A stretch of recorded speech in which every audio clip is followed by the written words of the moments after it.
has just confirmed that one of Iran's top nuclear scientists is dead, apparently assassinated. NBC's Ali Arouzi joins me now with details. Ali, what do we know? Hi, Chris. That's right. State media, the defense ministry here, is reporting that one of Iran's very, very top nuclear scientists, one of the leading figures in Iran's nuclear program and missile program, was assassinated several hours ago. That's how they are putting it. Apparently, he was on a family vacation in the north of Iran. While he was traveling back towards Tehran, he was in an area called Damavand, about an hour east of Tehran. And the reports that are coming out are saying that there was a truck in front of him, or a pickup, which exploded, and then armed men descended on his car and shot him. His family members, who we don't have any details of how many were with him, were also injured.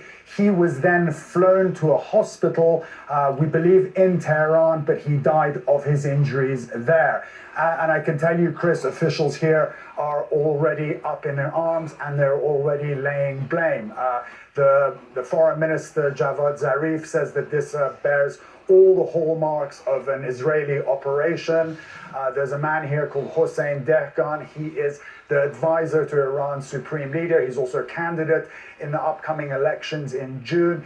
He said that there is no depth that Iran's enemies won't travel to, and their revenge for his death will be swift. I mean, this is a scenario we've seen again and again, Chris. I remember in 2012, before Iran embarked on the nuclear talks with then President Obama, there was a string of assassinations in Iran of nuclear scientists. Iran took it very seriously. At that time, they also blamed Israel. That was probably to put pressure on Iran to come and start talking about his nuclear program. This is going to be interpreted as putting pressure on Iran to make concessions on a deal that they've already signed. So as if tensions weren't high enough between these two countries, this is going to make it a lot worse. And I've got to say, I mean, this is not a figure like Qasem Soleimani, who was known everywhere, but within Iranian circles, this man was very important. Ali Arouzi with the very latest on this. Thank you so much for that. We appreciate you watching this hour of MSNBC Live. I hope you... I'm going to stop right there to my viewers. I got something that I feel inclined to say. This is the day after Thanksgiving in 2020. Sorry about that. This is the day after Thanksgiving in 2020. Yesterday, I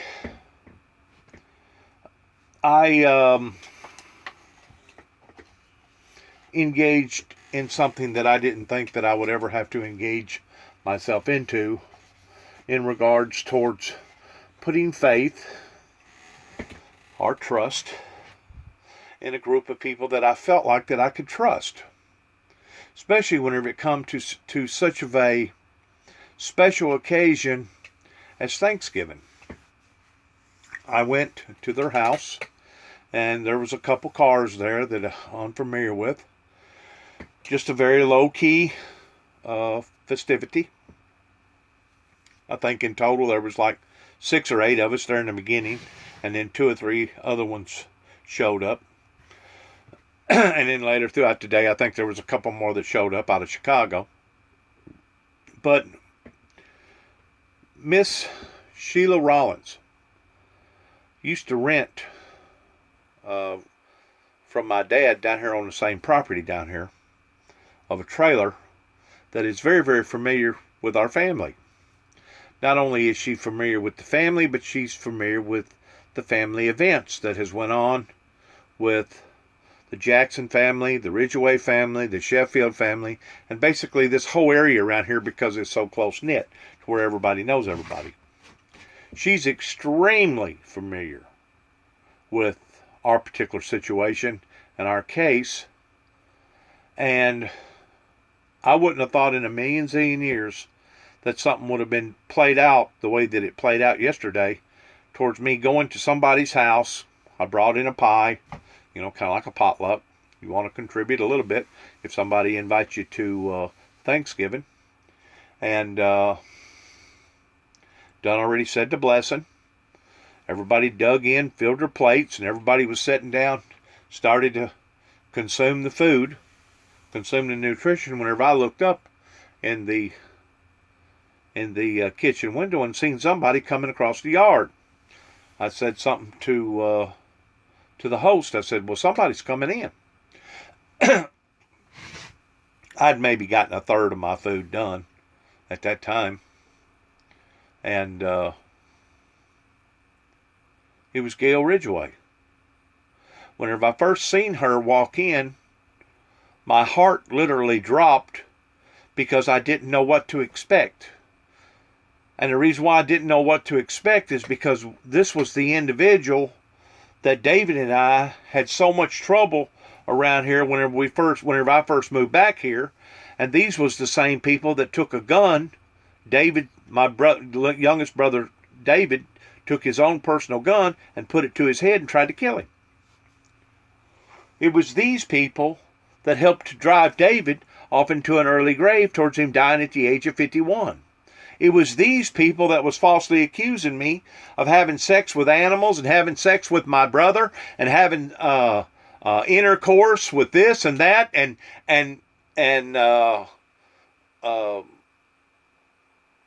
stalking the people across the road because we was concerned about their 3 little children.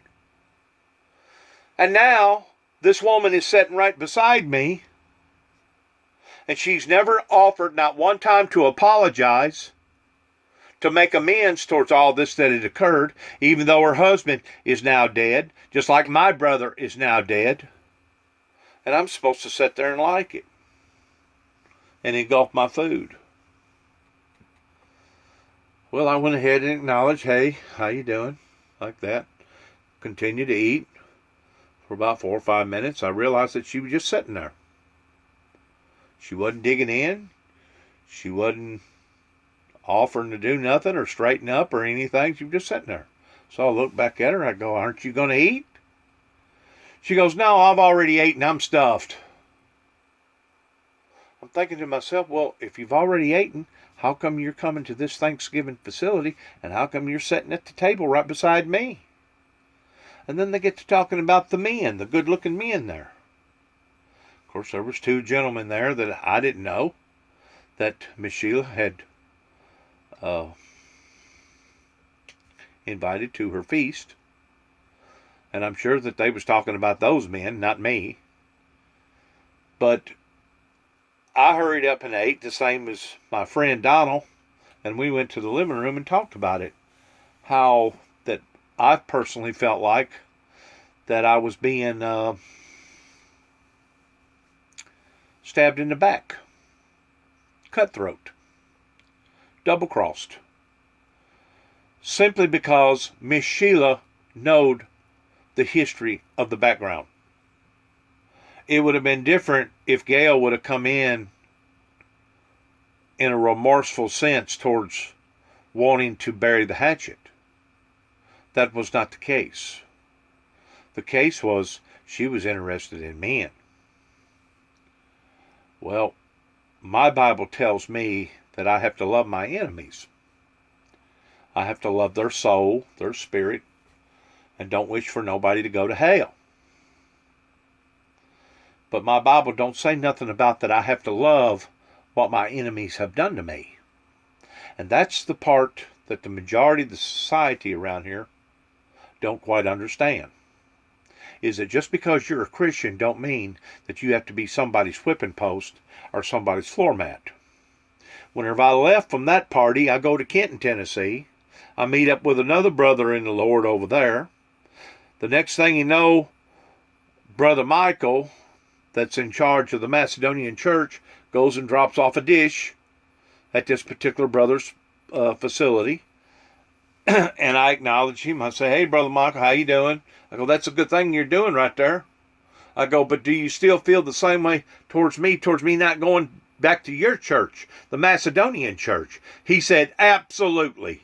He said, "Anybody that has threatened the Macedonian people by using Middle Eastern tactics on us, you're not welcome to come to our church." And of course, I had my documentation device going, like I usually do, because me and the brother in the Lord was making a video, as well as a sister in Christ. And so I got all this on video pertaining to him falsely accusing me of using Middle Eastern tactics against the people about 5 miles away from here in a little community called the Macedonian community before you get into Kenton, Tennessee.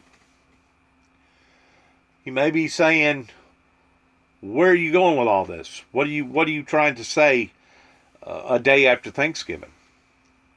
But you just got through witnessing on TV of an Iranian top scientist being assassinated by a group of people.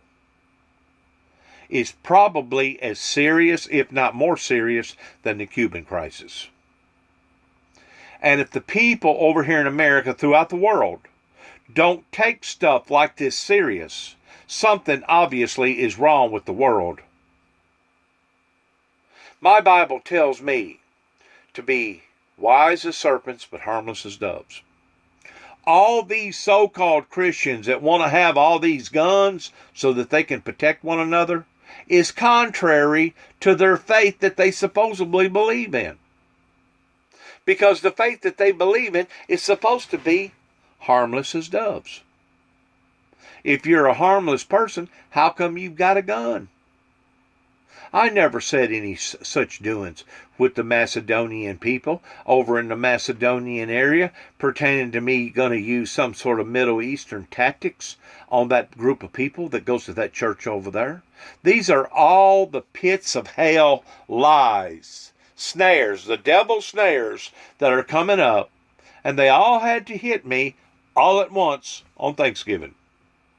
You know, it's one thing for me to get hit, to have that sprung on me, pertaining to me sitting and eating a Thanksgiving dinner, and all of a sudden one of my known enemies comes in and sits down and acts like everything is hunky-dory, knowing that it's not, because she's never made amends.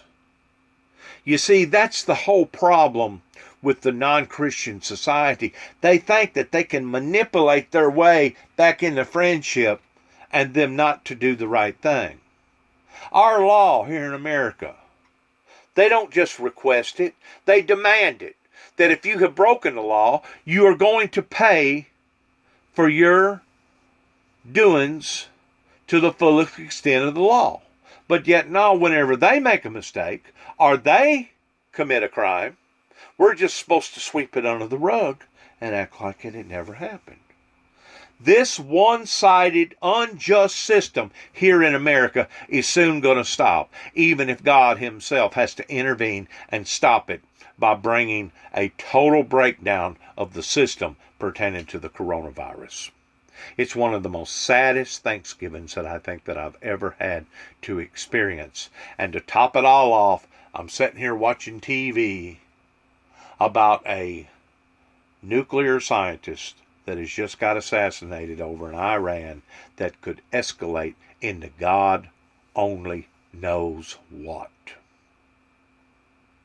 Please, people need to pay attention to what is going on, not only with the coronavirus, but also with international, national affairs, and they need to quit getting out here spreading malicious lies on their Christian sainthood, family, and they need to quit setting people up, because all that was a big test or a big trial yesterday.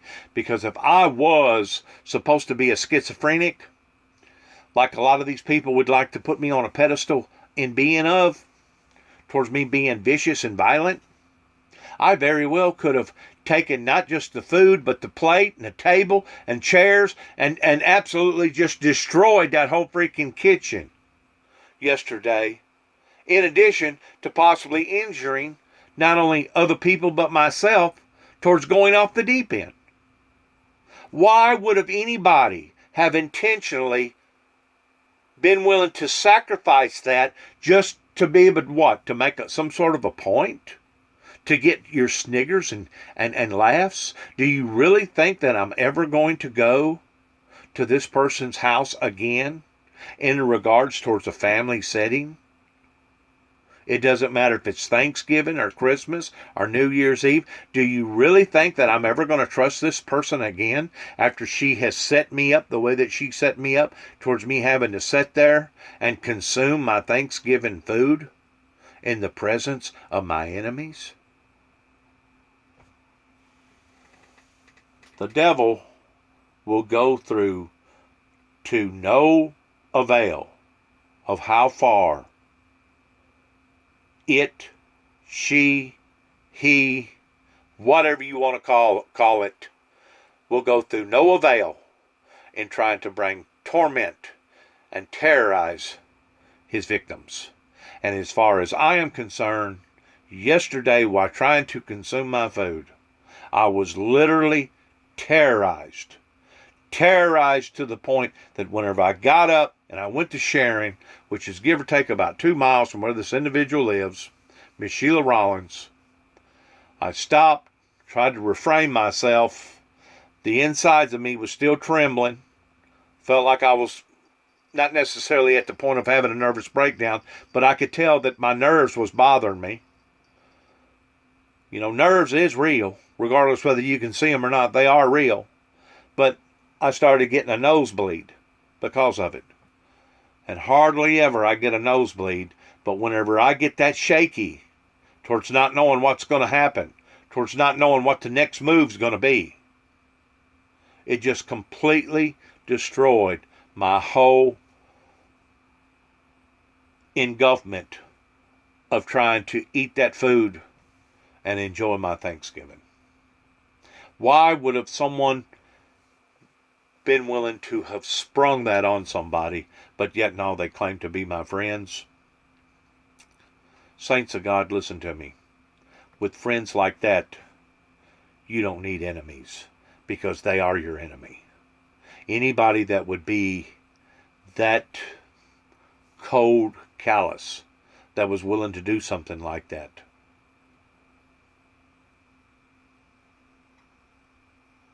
the only thing that I know to do is pray for Miss Sheila Rollins, pray for her family, pray that she comes out of that stupor state, including the Ridgeway family, the Sheffield family, and those surrounding in this area, because they're really in bad array. Just like the people over here in Macedonia community, about 5 miles away from here on the other side of the bottom. They're in Obion County. I'm in Weakley County. The only thing that basically separates us is a river, the Obion River, the Wildlife Refuge Center back here. But to think that those people don't have nothing else better to do than to sit around and bring up malicious lies on supposedly their brother or their sister in Christ, it speaks volumes towards what kind of people's over there in the Macedonian community. It speaks volumes about the people over here in the Obion, Sidonia, Sharon community in Weakley County. It speaks volumes about the Ridgeway clan. It speaks volumes about the Sheffield clan. It speaks volumes about the law enforcement, the judicial system in this county that allowed for this to fester and to grow and to get worse and worse and worse after David and I had made relentless telephone calls to the sheriff's department and hired attorneys and went to court and tried to settle this in a decent manner. It speaks volumes about the general society that I'm living in around here towards what kind of people that I'm dealing with. Once more, I don't want to break nobody's Thanksgiving towards tearing it up, because we're all should be grateful. We should be thankful and grateful for the season, because without the liberation from the children of Israel that happened during the era of Moses, none of us would be experiencing any type of free, open, fair democracy like we do here in America and in other parts of the country. So to be thankful for this is the proper form to do. But don't set people up and quit getting out here telling malicious lies about people that you know good and well is not so. These matters that I have been involved in not just from a biblical prophecy standpoint, are not only essential and imperative as far as it being crucial, but the things pertaining to the nuclear armament and a nuclear scientist being assassinated are essential and imperative. Please do not take these things lightly. God bless America. Good luck to all of us. And once more, I hope everybody had a pleasant Thanksgiving.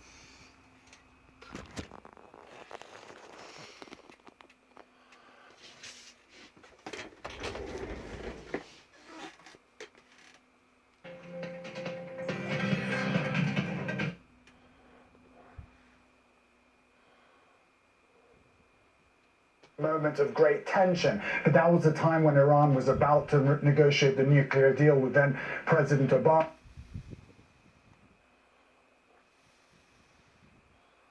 Hang on a second. Sorry about that. I want to get all this.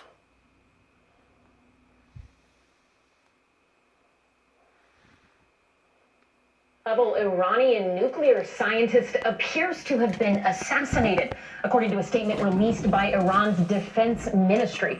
NBC's Ali Arouzi is in Tehran. Ali, what details do we know right now, and why is this so significant? Hi, Alison. Well, we're hearing from state media here that several hours ago, Mohsen Fakhrizadeh, who is one of the top Iranian nuclear scientists and also works on Iran's missile program, leading research and development, was on his way back from a family weekend break in the north of the country.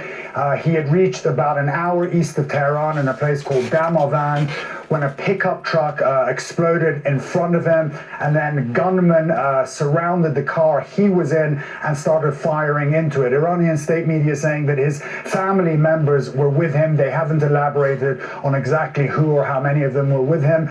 They said that they were injured, and that Mr. Fakhrizadeh was then airlifted by helicopter to a hospital in Tehran, where he died of his injuries. And I can tell you, Alison, that senior authorities here in Iran are taking this extraordinarily seriously. Iran's foreign minister Javad Zarif said that this bears all the hallmarks of an Israeli operation.